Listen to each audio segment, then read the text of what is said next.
enfant-là et peut s'attacher à son enfant-là plus que le reste. Voilà pourquoi les parents, vous devez devenir spirituels pour connaître comment vos enfants fonctionnent et vérifier lequel d'entre eux Dieu a la main sur lui. Dieu a la main sur lequel d'entre eux.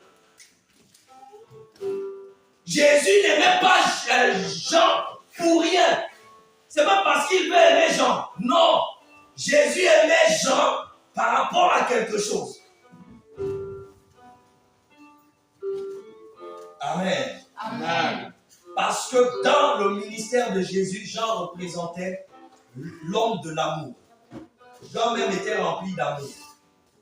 Tout le livre de Jean, il ne parle que d'amour. Parmi tous les disciples de Jésus, tous ceux qui ont écrit les épîtres, regardez, Jean, 1 Jean, 2 Jean, 3 Jean, ce ne sont que des épîtres d'amour.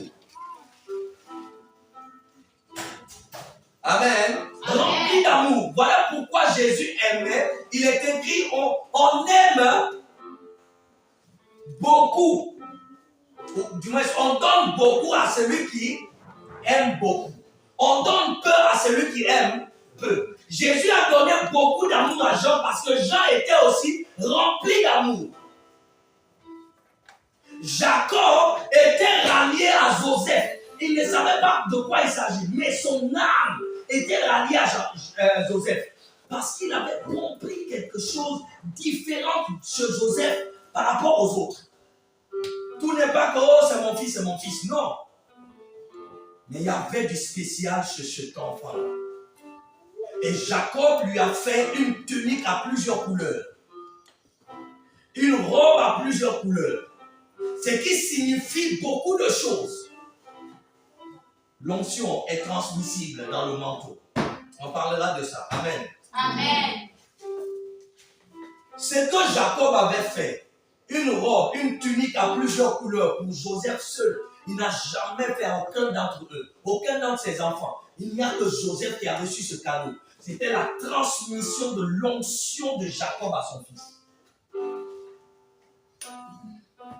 Et lorsque Joseph reçoit, c'est quand vous allez lire les passages, c'est lorsque Joseph reçoit la tunique de son père qu'il commence à rêver maintenant beaucoup. Il ne rêvait pas avant. Aucun verset avant ne dit que Joseph rêvait. Non, mais c'est les versets qui viennent après que Jacob ait cousu une robe à plusieurs couleurs, une tunique à plusieurs couleurs, et donna à Joseph. C'est après ça que Joseph a commencé à rêver. Il rêve maintenant, il voit des mystères, il voit des choses, parce que papa l'avait transféré l'onction. À travers quoi? Une tunique. Mais l'enfant n'a pas compris que c'est... Voilà pourquoi j'aimerais dire à quelqu'un, même si que ton père spirituel ou ta mère spirituelle te donne une robe déchirée, une veste déchirée, garde-la, porte-la, parce qu'il ne t'a pas donné pour te donner. Lui-même sait que c'est déchiré, mais il sait que dans cette robe déchirée ou dans cette veste déchirée se trouve l'onction qu'il y a sur lui. Donc si tu négliges ça, tu prends, tu donnes à quelqu'un, tu as transféré déjà ta grâce. Tu l'as déjà fait ici.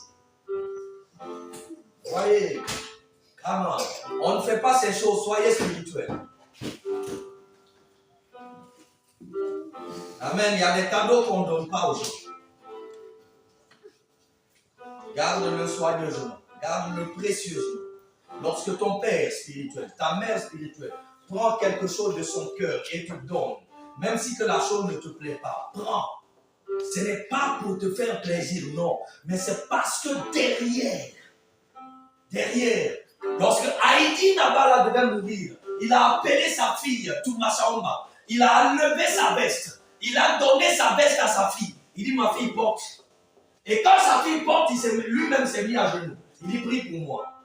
Et sa fille a compris. Sa fille a posé la main sur la tête de son père spirituel. Il dit, Seigneur, je sais combien tu as utilisé cet homme-là dans sa vie. À partir de ce jour, puisqu'il m'a donné la grâce, l'autorisation de toucher sa tête, je prends ma part d'onction.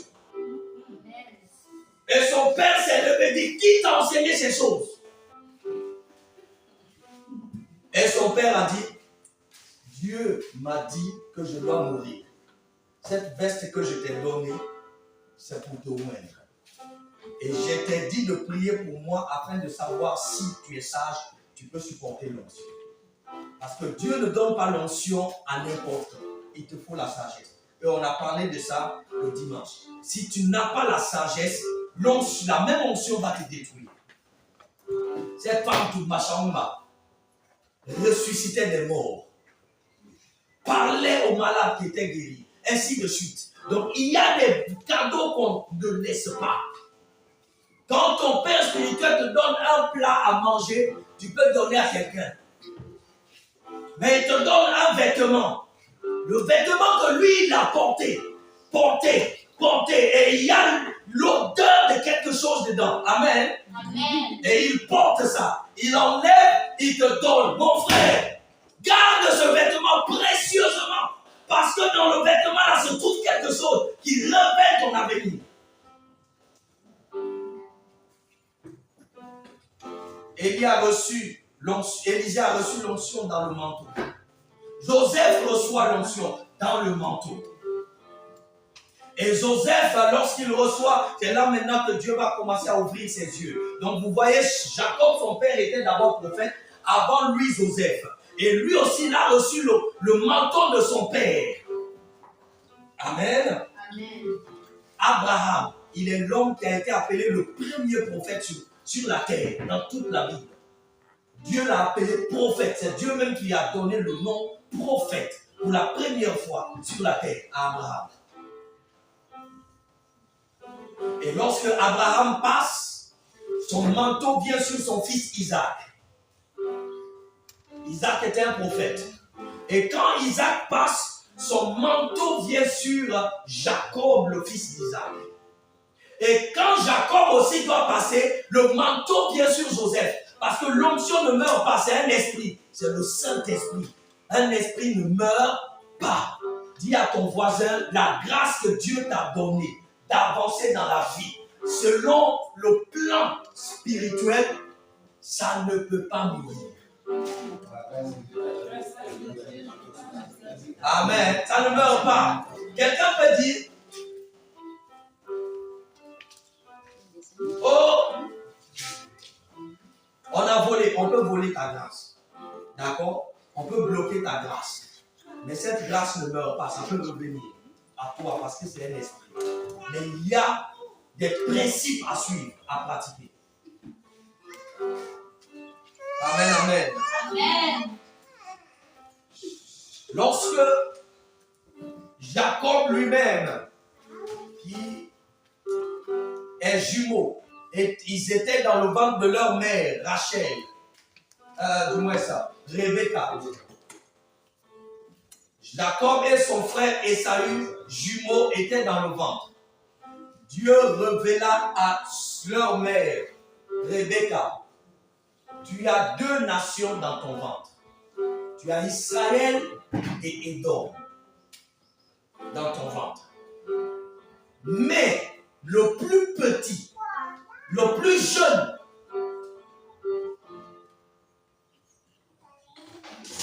Israël, sera le dominant, le plus grand qui va dominer.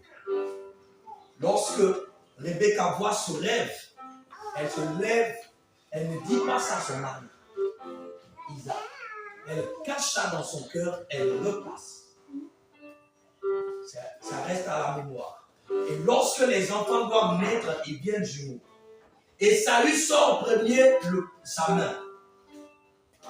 Mais la Bible déclare quelques minutes après, Jacob le tira dedans et lui, il sorta ensuite. Amen. Amen. C'est Jacob normalement qui devait venir en dernier. C'est Esaü qui est venu en premier. Mais après, il s'est retourné et Jacob est né. C'est là qu'est né son nom Jacob, qui veut dire trompeur. Il a trompé son aîné et il est venu en premier. Amen. Amen. Et Rebecca remarque ceci. Voilà pourquoi vous, parents, je répète, remarquez même dès la naissance de vos enfants. Quand tu es tombé enceinte, quel a été le signe qui t'accompagnait, qui accompagnait la grossesse depuis que tu es tombé enceinte? jusqu'à ce que tu as accouché. Quel a été le signe? Pendant que l'enfant grandit, vérifie-le. Quels sont les signes qui l'accompagnent? Sinon, tu risques de haïr le don de Dieu pour toi. Ou tu risques de passer à côté du don de Dieu. Tu risques d'abandonner celui-même qui est l'acteur principal de la maison. Amen. Amen. Et la Bible déclare, Isaac aimait Ésaü plus que Jacob. Pourquoi? Lui, il était prophète, mais cette partie, il n'a pas reçu cette révélation. Donc, il ne savait pas que Jacob était l'homme choisi par Dieu. Donc, il s'est mis à aimer Ésaü à cause de quoi? Parce que Ésaü partait en brousse, tuait les gibiers pour venir faire une bonne soupe. Et lui, il mangeait. Donc, il aimait son fils pour ça. Et Jacob, lui, il était à la maison, ne faisant rien sauf marcher derrière les moutons pour les garder. Mais Ésaü, il prend son fusil, sa flèche, il rentre en bouche, il tue les gibiers, et puis il envoie, il fait des bonnes soupes. Il donne à son père. Donc le père aimait beaucoup Ésaü. Mais la mère Rebecca aimait Jacob plus que Ésaü. Et la Bible dit, parce que Rebecca savait, depuis la grossesse, c'est que Dieu lui avait dit par rapport au plus petit. C'est comme ça que quand Isaac doit mourir, il dit à son fils aîné, il dit à Ésaü, va prendre du gibier, donne-moi de la soupe comme d'habitude et je te bénirai. Mais Rebecca entend ça, elle fuit vers son fils, elle dit à Jacob, va vite tuer un mouton, rapidement, parce que c'est à toi la promesse que ton père veut faire à ton frère. C'est à toi que Dieu a promis. Si tu ne fais pas vite, ton frère va voler ta promesse. En vérité, Ésaü est venu disant que Jacob a volé sa promesse. Jamais. C'est à Jacob, au contraire, Dieu avait préservé ça. Amen. Jacob, avant sa naissance, Dieu avait dit cette grandeur. Mais Ésaü, son père voulait lui donner la grandeur à cause de ce qu'il fait des soupes. Hein? Mais sa mère a dit non, ça ne se voit pas. Dieu m'a révélé que c'est toi qui dois devenir grand. Va faire vite la soupe, va me tuer un animal. Et il a envoyé l'animal. C'est comme ça qu'il a reçu le droit d'aînesse, la grandeur. Et il a pris le manteau de son père Joseph. Sinon, c'est Ésaü qui allait prendre le manteau d'Isaac. Mais Jacob s'est précipité. Il a donné à manger à son père avant l'arrivée. Et son père lui a donné toute la bénédiction. J'aimerais faire paragrapher cette partie. Je veux dire à quelqu'un, si tu as la grâce d'être auprès de ton père spirituel, un prophète de qui tout le monde parle, avant que le monde ne commence à remplir cette église, profite, approche-toi de plus en plus, accroche-toi de sorte que les premières onctions soient tombées sur toi. Parce que dans le monde spirituel, quand la parole est sortie, ça ne revient pas sans accomplir ce que la parole a dit. Et si toi tu es là, traîner, et puis ton père spirituel donne le manteau, il parle de manière suprême ou de manière... Oh, comment? Amen. Amen. C'est-à-dire, il parle sur la personne et lui donne tout le manteau. Donc toi, tu viendras, tu auras la miette de l'onction. Mais le manteau, c'est quelqu'un qui portera. Parce que tu as retardé. Dis à ton voisin, je ne retarderai plus. Amen. C'est dès maintenant même qu'il faut veiller à recevoir ces choses. Au nom de Jésus. Dis à ton voisin, recevons l'onction. Amen. Et lorsque Jacob grandit, Dieu aussi transfère à son fils. Maintenant, son fils est prophète. Son fils arrive en Égypte. Faites attention, je dis bien que l'onction a des inconvénients. Il y a des problèmes derrière l'onction. Il y a des choses qui accompagnent l'onction. Qui font vous créer l'onction peut se créer un problème. Lorsque Jacob vient, Joseph vient, lorsque Joseph va en Égypte, il y a quelque chose qui se passe. Non.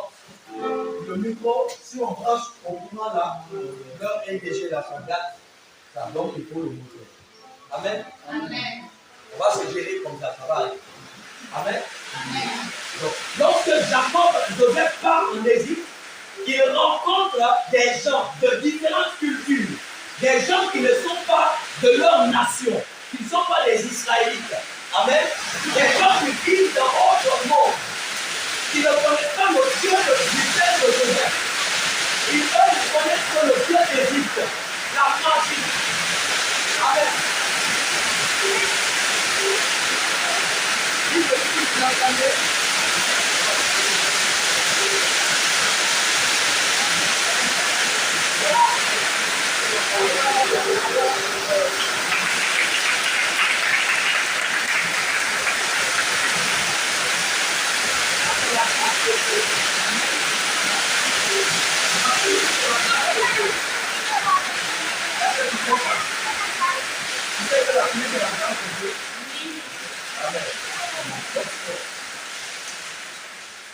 lorsque Joseph est loin, il vient en Égypte, il rencontre Pharaon, il rencontre Potiphar, il rencontre plusieurs personnes de vies différentes.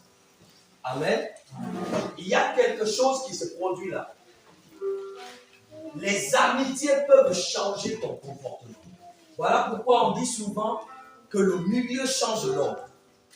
Joseph, chez son père, il était un grand prophète qui rêvait déjà, qui savait rêver et voir l'avenir.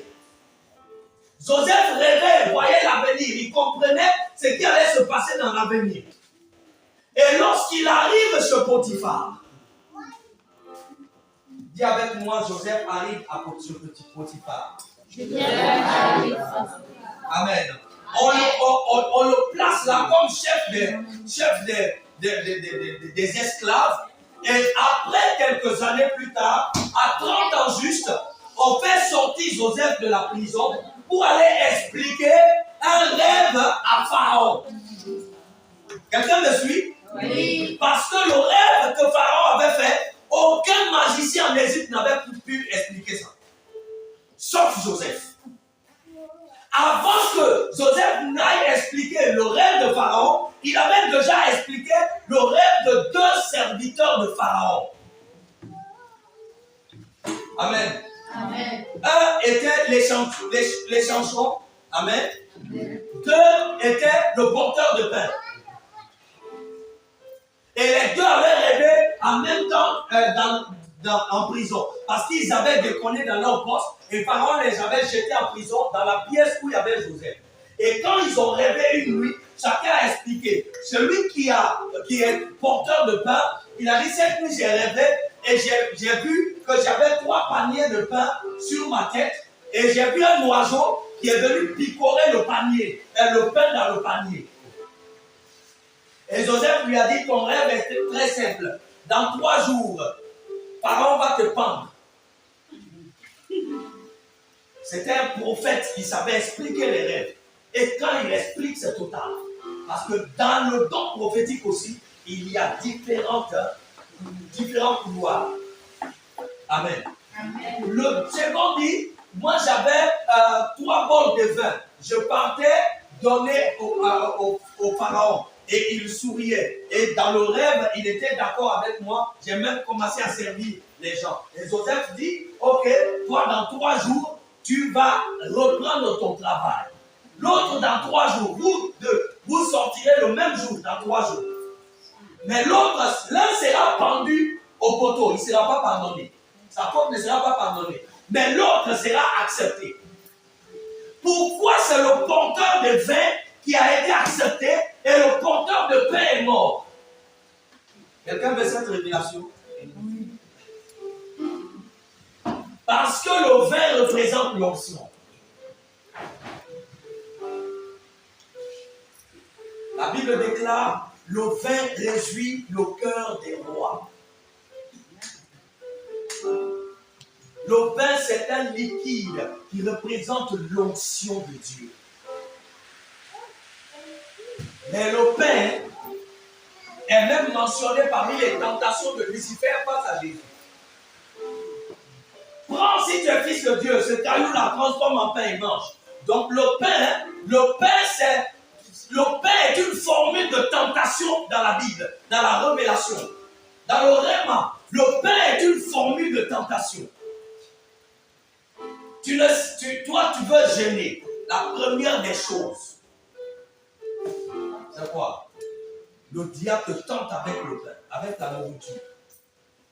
Tout ce que ton âme aime, c'est le pain de ton âme. Amen. Amen. Mais le vin représente l'onction.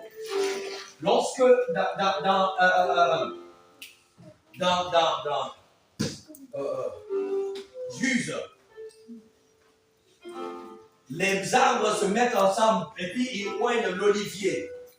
Quand on demande à la vigne, soit notre roi, la vigne dit, je n'ai pas besoin d'être roi parce que moi, mon vin rend la joie au cœur de Dieu et des rois. C'est écrit. Amen. Amen. Voilà pourquoi le porteur de l'onction n'est pas mort. Parce que la vigne, le vin, représente l'onction qui fait la joie des rois. Lui, il ne peut pas mourir. Quelqu'un qui a l'onction de Dieu sur lui, il ne connaît pas l'échec. Il ne connaît pas la mort. Il ne connaît pas la honte. Jamais de la vie. On peut l'attaquer à maintes reprises, mais à plusieurs reprises, il sortira. Voilà pourquoi il est écrit, à plusieurs reprises, le juste sera attaqué. Mais aussi à plusieurs reprises, l'Éternel le relèvera. Quand tu es juste, c'est le Saint-Esprit en toi qui te rend juste et qui te donne la capacité de marcher selon Dieu. Et cet esprit s'appelle l'onction. Et c'est à cause de cette onction que tu es juste que Dieu a l'œil sur toi. L'ange de l'Éternel campe autour de ceux qui craignent l'Éternel. Amen. Pourquoi? Parce que ceux qui craignent Dieu sont remplis d'Esprit Saint. Sinon, tu ne pourrais pas le craindre. Parce que tu es rempli d'esprit, tu le crains. Mais quand il n'y a pas le Saint-Esprit, tu deviens un homme normal. Et tu ne peux pas le craindre. Amen, amen. Amen. Et lorsque Joseph explique les deux rêves, alors la chose s'effectue comme il fallait. Plus tard, Pharaon va rêver de cette manière et aucun magicien ne peut expliquer. Et le porteur de l'onction, le porteur de vin, pour qui Joseph avait prophétisé, expliqué son rêve et qui était devenu réalité. Son frère, porteur de pain, était mort, mais lui, en fait, son frère, porteur de tentation, était mort. Mais lui, porteur de l'onction, est resté vivant. Et lui, il a dit à Pharaon, pendant que tout le monde t'a donné, on ne sait pas, dans tout Égypte, qui peut expliquer au Pharaon. Et le Pharaon est confus. Lui s'est levé. Il a dit, mon roi, lorsque tu m'avais jeté en prison, moi et le porteur de pain, cet homme-là, cet Israélite qui s'appelle Joseph en prison, il nous avait expliqué notre rêve. C'est comme ça que nous sommes devenus tel qu'il avait dit. Le porteur de pain, vous l'avez pendu. Et moi, vous m'avez fait grâce. Comme cet homme a dit. Donc, il est capable de t'expliquer ton rêve tel qu'il l'avait fait pour nous. Oh, est-ce qu'il y a des gens qui reconnaissent au moins une fois la grâce de Dieu dans ce ministère pour aller raconter aux autres ce que Dieu a fait pour eux dans cette église? Oui, c'est très important. Il faut que certains soient comme le porteur de vin. Dieu t'a fait grâce. Un jour, il t'a guéri ici. Il a prophétisé pour toi. Il t'a libéré. Tu dois avoir le courage d'aller dire à Pharaon, écoute, ne t'inquiète plus, viens. Il y a Joseph ici. Amen.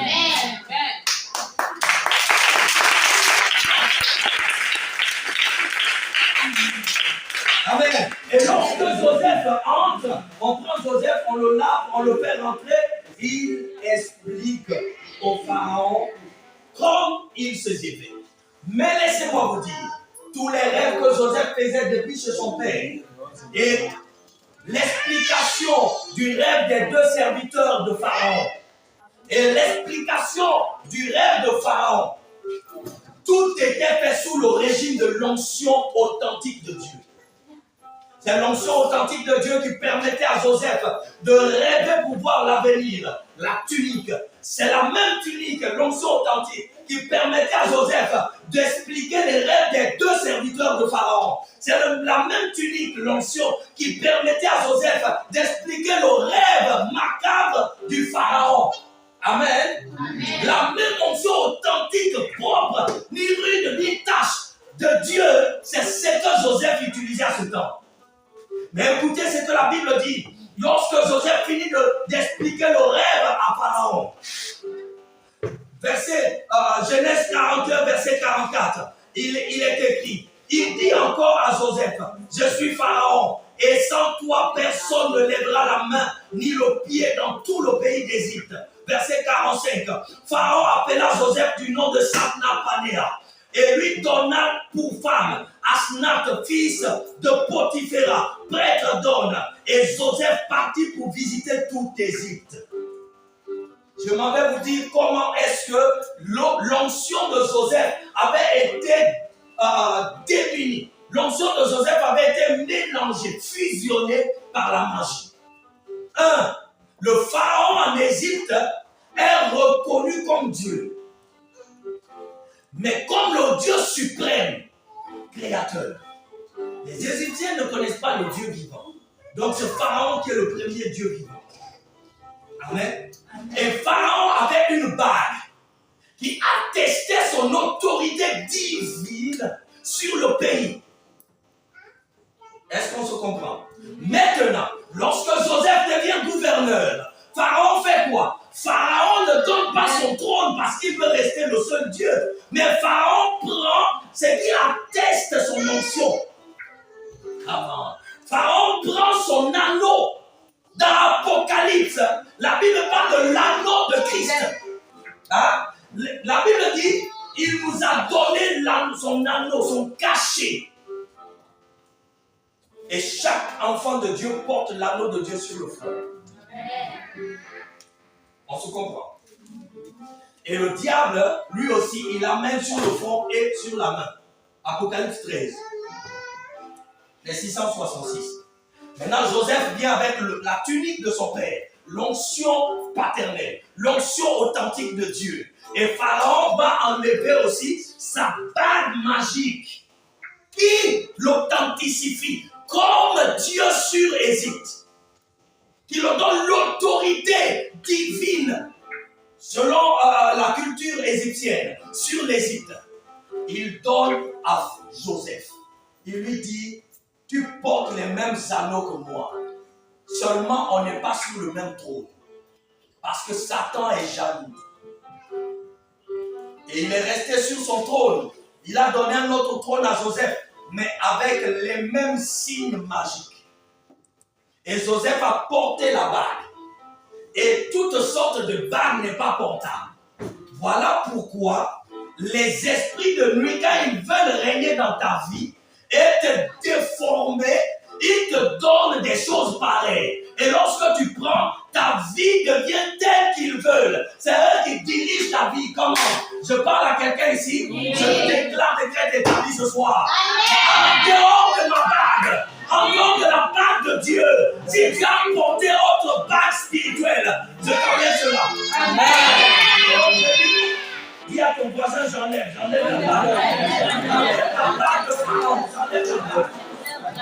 Tu peux pas porter ça. J'enlève. Comment ça se passe?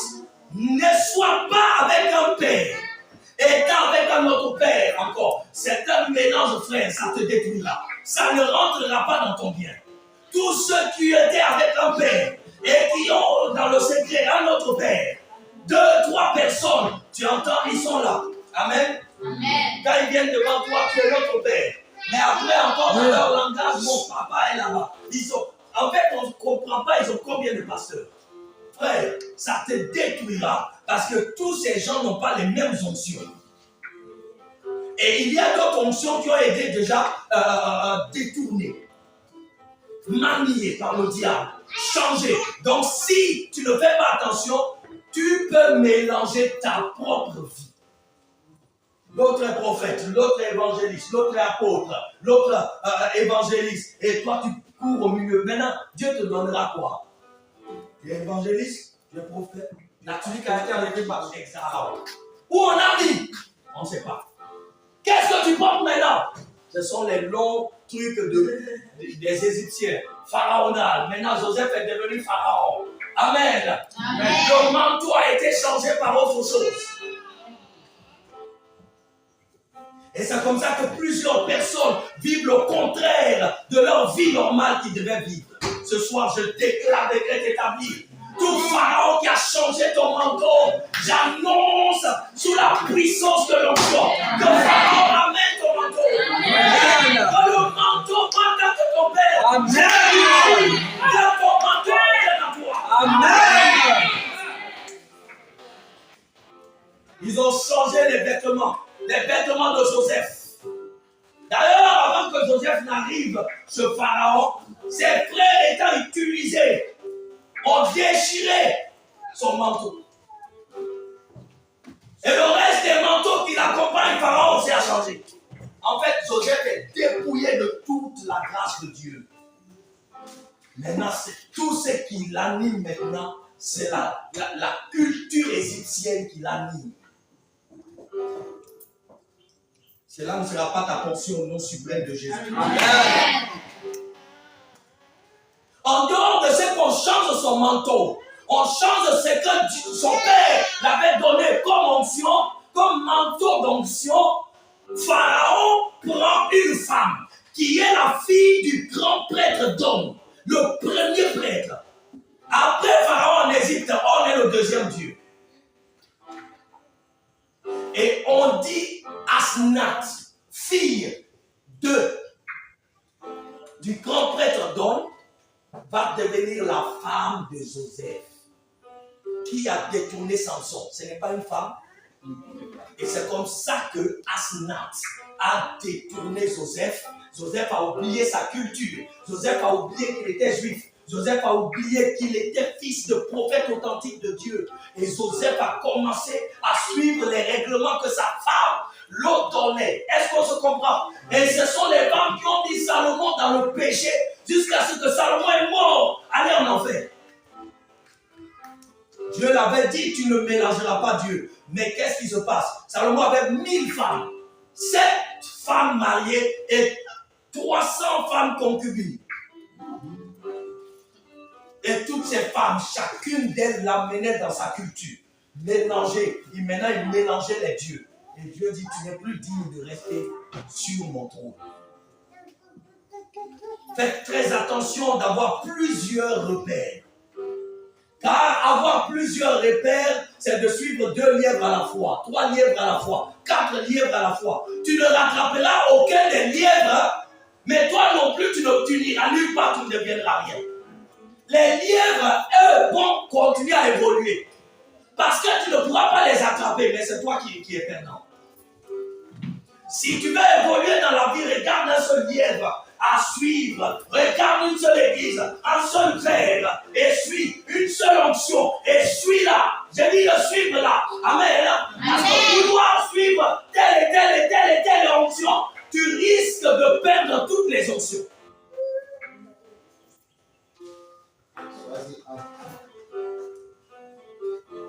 Amen. Amen. Beaucoup de jeunes filles ont raté ça. Elle vient déposer sa candidature. Ok, attends-moi. L'autre dépose sa candidature. Ok, attends-moi. Maintenant, elle est là à vérifier, elle ne sait pas quel choix faire. Maintenant, chacun se déploie. Et comme la fille là se prend pour. Et puis tout le monde s'en va. Amen. Amen. Et puis quand tu appelles ici, c'est bon. Amen. Tu as quel problème? Choisis un. Et on enlève Joseph dans sa culture, on lui donne une femme qui connaît bien la culture de son père, qui était là, qui est grande, qui a grandi dans la maison de son père. Elle connaît comment on fait les sacrifices à On. Elle connaît quelles sont les cultures d'On, le dieu d'Égypte. Elle connaît quelles sont les pratiques occultes qu'on pratique là-bas, que son père faisait. Quelles sont les stratégies, les secrets? Elle connaît. Elle va commencer à enseigner. C'est une stratégie. Tu peux arriver dans un quartier. Quand les sorciers veulent te détruire, ils peuvent mandater un d'entre eux. Il vient se faire ami, il se fait ami à toi. Amen. Amen. Afin de te connaître mieux et de te pousser à succomber, à tomber pour que eux puissent t'attraper. Un grand ennemi a toujours été un meilleur ami. Tous tes véritables ennemis étaient tes véritables amis. Un ennemi qui ne t'a pas connu bien n'est pas encore un ennemi. Parce qu'il ne peut pas te rattraper. Et pour te rattraper, il faut utiliser quelqu'un qui te connaît mieux que lui. Tes vrais ennemis sont les vrais amis. C'est pourquoi soyez vigilants en toutes choses. Nul n'a vendu Jésus, sauf que celui qui marchait avec lui, qui mangeait avec lui, Judas. Nul n'a vendu Joseph, sauf que ses propres frères qui le connaissaient mieux. Nul n'a vendu Samson, sauf que la femme à qui il s'est confié. Frère, l'ennemi ne vient de nulle part, sauf ceux qui te connaissent bien. Je déclare, décrète établi en cette semaine, parmi tes connaissances, que le diable est en train de contacter, de manigancer, afin de te vendre. Que Dieu ne libère pas le cœur. Je fais la prière de David. Lorsque Absalom cherche à détourner le cœur d'Aksophel, le vrai conseiller de David, David a prié, dit Éternel des armées, fait que Absalom, mon fils, n'écoute pas les conseils d'Aksophel. Parce que la Bible déclare ce temps, les conseils d'Aksophel étaient comme si c'est Dieu qui parlait. Amen. Amen. À partir d'aujourd'hui, tes amis n'écouteront jamais tes ennemis qui veulent passer par eux. Amen. Et dis, ceux qui te connaissent ne vont plus avoir l'oreille pour écouter ceux qui les cherchent pour te tenter. Le suprême de Jésus-Christ, ils ont tout fait, mais l'amour a triomphé. La Bible déclare, l'amour triomphe du monde. Et la croix de Christ triomphe du monde. Amen. Amen. Il peut y avoir, tu peux être tenté de faire quelque chose de mal. Mais puisque tu aimes la personne à qui tu veux faire du mal, l'amour peut triompher au-dessus de tout. Pourquoi Dalila a vendu Samson? Il n'y avait pas véritablement amour.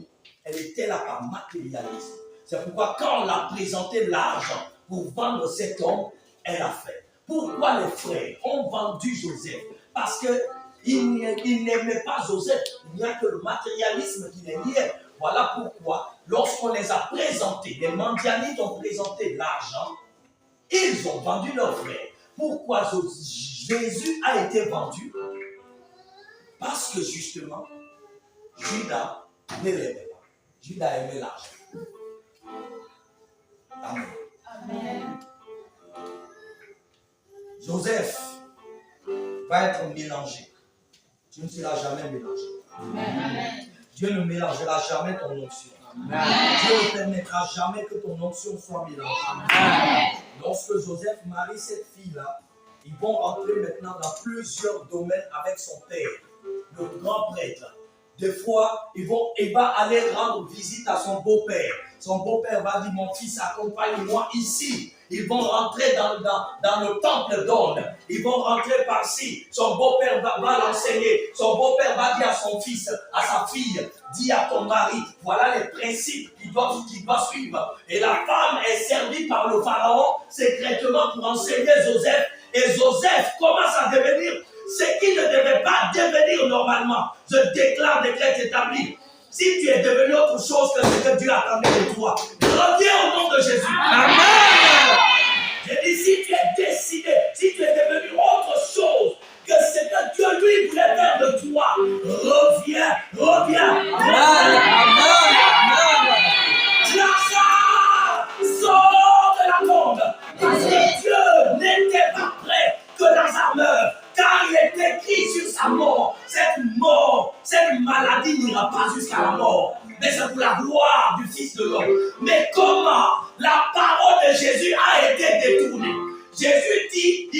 mourra pas. Le diable l'a tué. Jésus dit que Lazare ne mourra pas de la maladie. Mais le diable a tué Lazare. Afin de prouver aux hommes que Jésus a menti. Et quand il entend ça, il dit, écoutez-moi, cette mort, même quand le diable l'a fait, ce n'est pas une mort. Je m'en vais le réveiller, il dort. Et quand il vient, il dit, Lazare, sors de là, parce que ce n'est pas là-bas ta place. J'avais dit que tu ne mourras pas. Amen. Amen. Qu'est-ce que vous attendez? Dieu a dit que vous ne mourrez pas.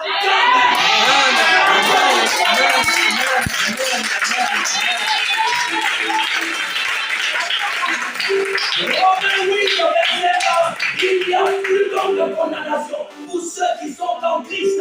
Personne ne pourra plus condamner l'onction de Dieu en toi. Personne ne va plus jamais condamner ta grâce.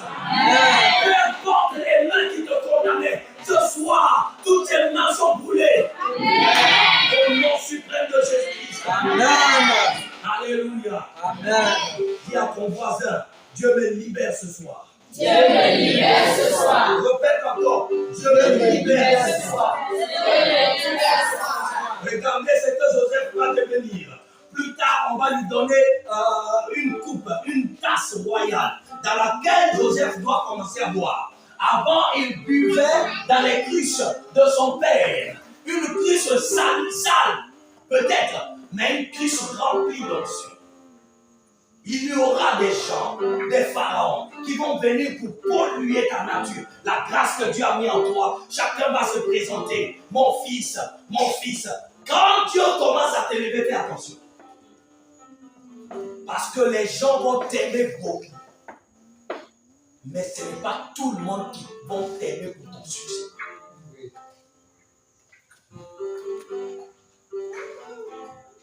Amen. Amen. Beaucoup viendront. Oh, homme de Dieu, ça crie. Mais fais attention, fais très attention, car la même foule qui dit Jésus, Seigneur, dira, clouez-le. Cette même foule. La même foule qui t'acclame aujourd'hui, qui te célèbre, pourra être la même foule qui va dire clouez-le. C'est ça les inconvénients de l'onction. L'onction attire beaucoup la gloire. L'onction attire la célébrité. L'onction attire la renommée. Mais l'onction attire beaucoup d'ennemis que d'amis. Parce que même parmi tes frères serviteurs, tu vas commencer à être attaqué. Récemment, un homme de Dieu, il m'écrit sur WhatsApp. Je réponds. Et puis, il commence à me dire certaines choses. Amen. Et je commence à m'intéresser à son message. Et puis, à un moment, il commence à écrire. Il y a certaines personnes qui croient que c'est eux seulement que Dieu utilise. Amen. Amen. Oui, c'est avant-hier que j'ai... Hier ou avant-hier, j'ai effacé son message. J'ai bloqué son compte. S'ils vont venir beaucoup, mais ils ne vont pas t'aider. Oh, nous te voyons sur Internet, nous voyons ce que Dieu fait avec toi dans ce pays. Voilà. Et à la fin, il commence à dire, certaines personnes croient que c'est eux seulement que Dieu utilise tant. Ça qui trouve ces paroles? Qui t'a dit que c'est lui seulement Dieu utilise? Amen. Amen. Ce sont les attaques qui ont commencé comme ça. En même temps, j'ai bloqué. Un temps, des jeunes filles qui m'écrivent. Une jeune fille va écrire, prophète, bonjour. Je réponds. Ils ont fait que je ne réponds plus quelqu'un. Prophète, bonjour, je réponds. Il dit, je veux la prière. Quand je lui dis, donne-moi ton sujet, il dit, arnaqueur que tu es, voleur. Je t'ai dit, donne-moi l'argent. J'ai dit, c'est toi qui m'as écrit. Je veux prière. Maintenant, quand je dis, donne-moi ton sujet, et puis tu me dis, arnaqueur. Ils font exprès, c'est le diable qui les amène. Les réseaux sociaux sont remplis du diable. Donc quand tu es là-bas, il y a des gens, même ce qu'ils mangent, il faut qu'ils exposent.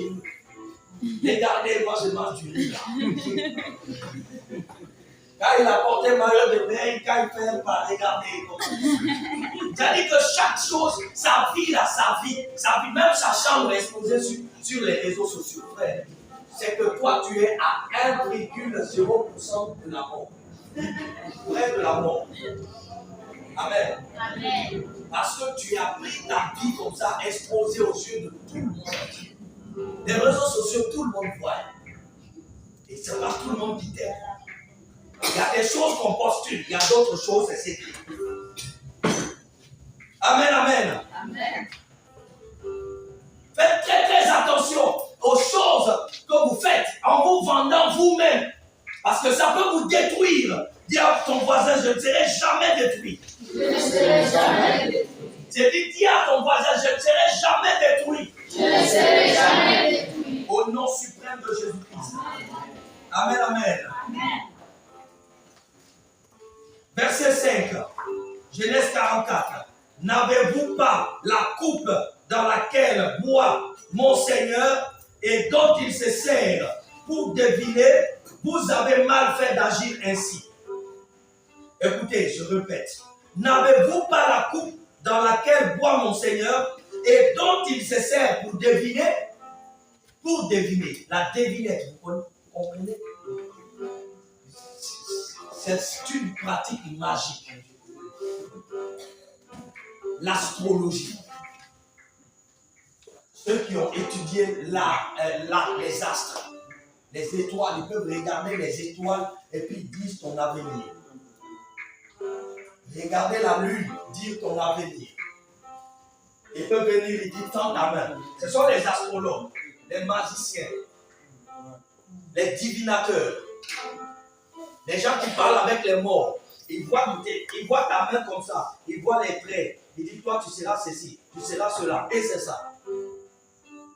Ce n'est pas l'Esprit de Dieu, mais ça, c'est la magie, c'est le diable. Joseph, où est partie ta tunique? Où est parti le don naturel que tu avais en révélant les rêves? En rêvant la vérité et en rêvant sur l'avenir tel que ça va devenir. Où c'est passé? Et puis en même temps, tu es devenu maintenant quelqu'un qui regarde une tasse, une simple tasse, et qui voit l'avenir. Le diable peut polluer ce que Dieu t'a donné. Et c'est de là que j'en viens. Pour parler des marabouts, des féticheurs. La plupart des féticheurs étaient destinés à servir Dieu. Ils ont amené un don naturel. Vous voyez, moi, le diable voulait me façonner. Lorsque j'étais enfant, à l'âge de 12 ans, 13 ans, je dormais et j'ai vu le diable se révéler à moi. Même quand j'ai grandi, j'ai commencé à servir Dieu. En 2018, après que Jésus s'est révélé à moi, le ciel était ouvert. Il a dit, proclame sur les réseaux sociaux, sur la terre, que je viens bientôt. J'ai vu Jésus et j'ai vu les anges l'entourer. L'arc-en-ciel l'entourait. Et il a dit, la voix m'a dit, tourne, regarde au côté est du monde. J'ai regardé de ce côté.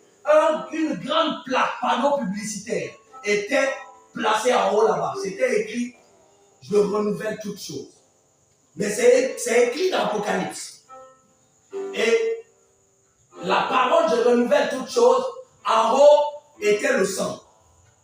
L'écriture était faite en sang et en feu. Le feu était en bas et en haut était le sang. Amen. Et après, je pose la question à l'esprit qui me parlait. Ça signifie quoi? Une écriture, en haut c'est rouge, le sang, et en bas c'est le feu. Il me dit en haut c'est le sang parce que Christ a dominé, a triomphé par son sang à la croix. Et tous ceux qui croiront en Christ seront à la tête et non à la queue. En bas c'est le feu parce que tous ceux qui ne croiront pas iront en enfer. En 2018, dans les mois d'octobre, septembre, comme ça, j'allais sur Facebook et YouTube. Beaucoup de choses. Et dans ces mêmes périodes, je me couche, je rêve. Je vois un grand serpent qui n'a pas son deux sur terre. Et un serpent qui parle comme un homme. Qui était dans une grande salle. La salle n'a pas de limite. comme salle de conférence. Et il y avait un seul banc déposé à côté du serpent. Et je me suis vu au milieu d'eux, dans la salle.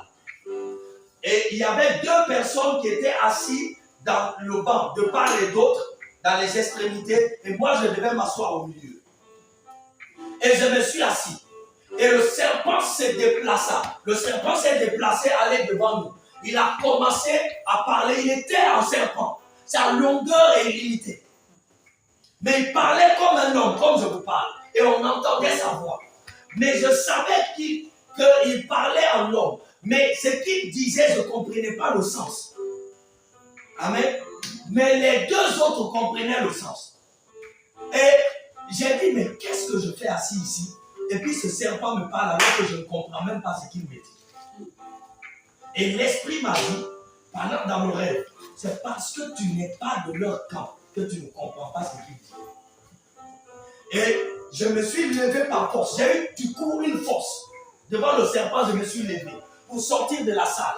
Et il y avait un garde du corps, comme Abraham, à la porte. Et il m'a arrêté. Il voulait m'arrêter, le serpent a tourné sa tête, il a dit, laisse-le partir. Il n'est pas l'un d'entre nous. En 2018. Ça veut dire que le diable, oui, tu l'as acclamé. Ça, c'est un signe palpable que le diable cherchait à polluer le don de Dieu. Un prophète, mais comment? Féticheur. Marabout. Marabout en le nom de Jésus. Tu viens le voir, il fait des pratiques bizarres et puis il te demande l'argent. Et puis, amen.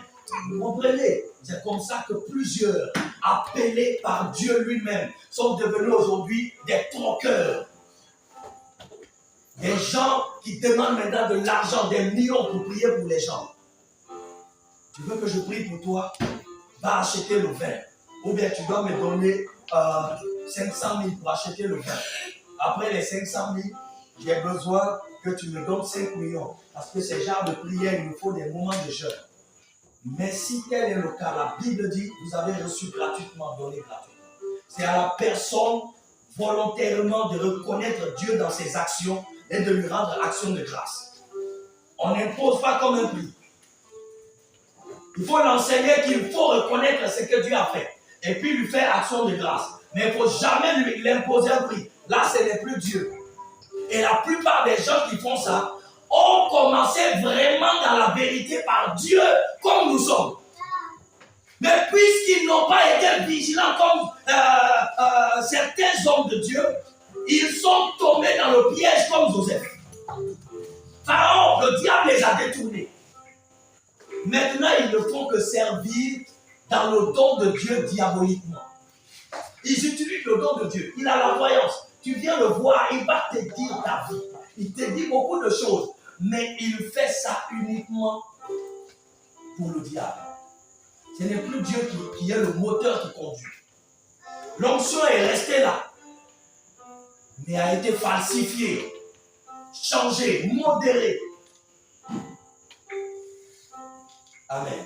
Amen. Naturellement, beaucoup d'entre vous, vous pouvez vous coucher, vous rêver, et vous vous levez. Ce que vous avez vu en rêve s'accomplit totalement. N'est-ce pas? Tu te couches, tu n'es pas prophète. Tu n'es pas marabout, féticheur. Tu n'es rien, tu n'es dans aucune spiritualité. Mais naturellement, tu as un don naturel. Il y a des familles qui ont des dons naturels. Ils se couchent, ils rêvent, tout ce qu'ils voient, c'est ça. Et ça peut être héréditaire. Maman était comme ça, papa comme ça. Les enfants aussi comme ça. Chacun, quand il voit un rêve, c'est ça. Mais il n'est pas prophète. C'est un don que Dieu lui a donné. En fait, c'est un don qui va se déclencher demain comme un prophète. Mais le diable peut venir en premier lieu te proposer un marché. Ce que tu as là, c'est un bon business. Si tu l'utilises pour l'argent, tu vas réussir. Amen. Et oui, il commence maintenant à utiliser le don de Dieu pour avoir l'argent.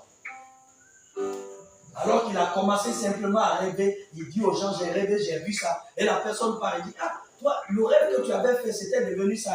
Et puis chacun en parle. Chacun en parle. C'est le don naturel de Dieu. Il n'est pas féticheur. Mais le diable change ça plus tard. Il devient grand menteur. En fait, Il fait maintenant ces choses, les dons là, il utilise pour tromper maintenant les gens. Il y a des gens qui ont naturellement le don de guérison. Ils peuvent ne même pas être serviteurs de Dieu. Peut-être même d'autres même ne connaissent pas Dieu. Moi, je connais une femme de notre village. Si tu t'es entorsé, tu es tombé, ta main ou ton pied quelque part est entorsé.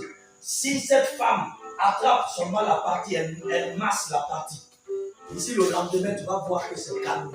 Totalement. Tu n'as pas besoin qu'on attache, aller à l'hôpital, quoi que ce soit. Elle attrape, elle masse la partie. C'est fini. Pourtant, si tu n'es pas appelé à ça, tu peux masser à 1000 reprises, ça va continuer à faire mal. Amen. Et le diable, voyant ces dons, peut venir détourner ça en toi. C'est pourquoi mon dernier conseil, reste avec ton Jacob. Reste avec ton Jacob. Amen. Quel que soit le problème, reste avec ton Jacob et porte toujours la tunique de ton Jacob. Écoute toujours les paroles de ton Jacob. Voulant écouter plusieurs personnes, voulant avoir plusieurs prédications, tu vas être mélangé. Toi-même, tu vas commencer à vivre quelque chose que toi, tu ne te rends pas compte. Oui, ça arrive. Hein? Tu écoutes des messages. Si ton père, lui-même, moi, je n'écoute pas tout. Moi, j'ai un mentor que j'écoute. Point barre. Il n'a qu'un seul mentor parce que je l'ai vérifié. Amen. J'écoute ses messages, je vois ses vidéos. Maintenant, toi, tu ne comprends pas ça. Tu prends là, tu prends là, tu prends là, tu prends là parce que tu crois que tous ceux qui parlent de Dieu sont bibliques. Ou tous ceux qui parlent de Dieu sont de Dieu. Il est écrit, beaucoup diront, mais j'ai fait ça en ton nom. Il dira, je ne vous connais pas. Il y a plusieurs qui parlent de la part de Dieu, le monde spirituel ne les connaît pas. Les 7 exorcistes partirent prier pour l'homme qui était possédé. Et le démon a dit, je ne vous connais pas. Paul, je le connais. Pourtant, Paul n'était même pas dans la vie. Mais l'esprit dit, je connais Jésus et je connais qui est Paul. Mais vous, qui êtes-vous? Et l'esprit les a tabassés, tous les 7. Donc, voulant écouter là, écouter là, écouter là, écouter. Il y a des messages comme ça. C'est que tu ne comprends pas. La parole est une sémence. Et la parole sème en toi des choses qui vont prendre fruit, apporter fruit à petits pas. Donc, tu risques de te comporter en fonction des choses que tu entends. Hein? Tu écoutes un pasteur alors que tu es dans une église prophétique. Maintenant, il va te dire quoi? On ne prie pas avec le sel, on ne fait pas ceci. Toi, au départ, tu vas te mentir. Ah, ce pasteur-là aussi, c'est parti. Mais si tu trouves déjà qu'il est contre les principes prophétiques, pourquoi tu continues à l'écouter? Parce qu'en l'écoutant, ça va s'aimer quelque chose en toi. À la fin, maintenant, quand ton père pose des actions prophétiques, tu commences maintenant à critiquer dans ton cœur. Toi-même, tu deviens le fruit de cet homme que tu écoutes sans te rendre compte. Faites très attention. On ne parle pas de n'importe quelle église, on n'écoute pas n'importe quel serviteur de Dieu. Restez dans votre église, restez avec votre Jacob, portez la tunique que votre père vous a donnée. Que Dieu vous bénisse. Amen.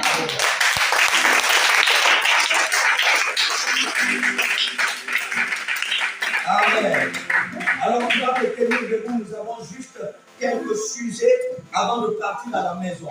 Tu vas lever les mains, tu dis Saint-Esprit, je me confie à toi.